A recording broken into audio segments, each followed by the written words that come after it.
Hi guys, welcome back to QBT. This week we are discussing Kirchhoff's second law. Okay, we've already talked about the first law and EMF. If you haven't watched those videos, they're linked in the description below. Watch them first because it will help you understand this better.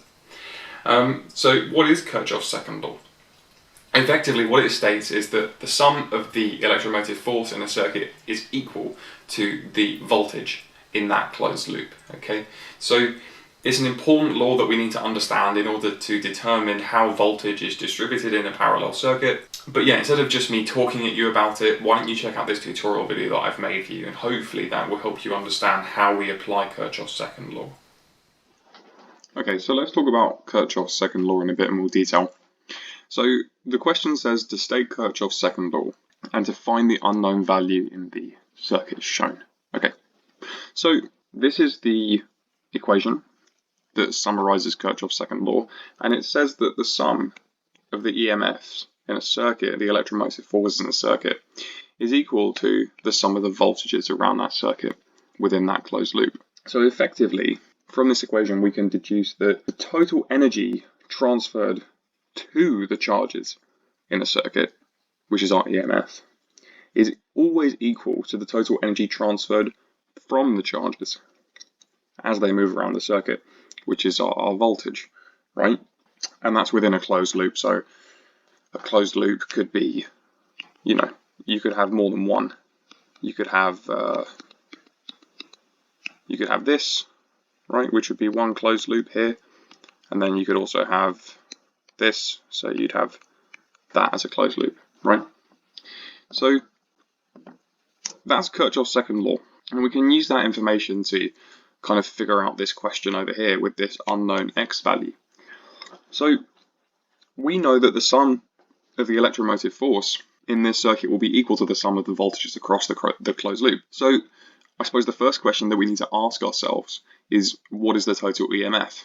Now, we've got two batteries. One has an EMF of 9 volts and the other one has an EMF of 6. And it might be tempting to assume that the total EMF would be 9 plus 6, but that would be wrong, okay? And that's because these batteries are connected in opposing polarities, right? You can see that it starts differently at each segment. The first one starts like this, right? And the second one starts like this. You have this and this, right? So in this case, you would actually subtract the values from one another. So the sum would be 9 minus 6, so that would be 3, okay, for the EMF.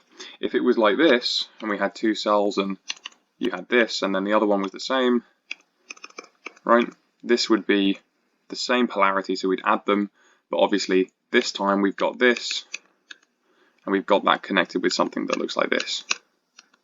So they're opposite, they're mirror images of one another. So you can see that the polarity is actually reversed there. Okay, so that's good. So we have our EMF value now, and we know it's equal to the sum of the voltages around the closed circuit. And we can see that we have a value of 0.5 and 1.5. If we add those together, we get 2 volts, right? And we just need to then find the difference between them to find the value of x, because we know that the two sums are equal. So 3 minus 2 is equal to 1 volt. All right, and that is our answer. And that is how we use Kirchhoff's second law to find unknown voltage values in a circuit. Hopefully that's helped you understand the law a little bit better. But yeah, in the meantime, please like and subscribe. It helps us grow the channel. That's it for now. So stay quantum, and I'll see you next time. Bye guys.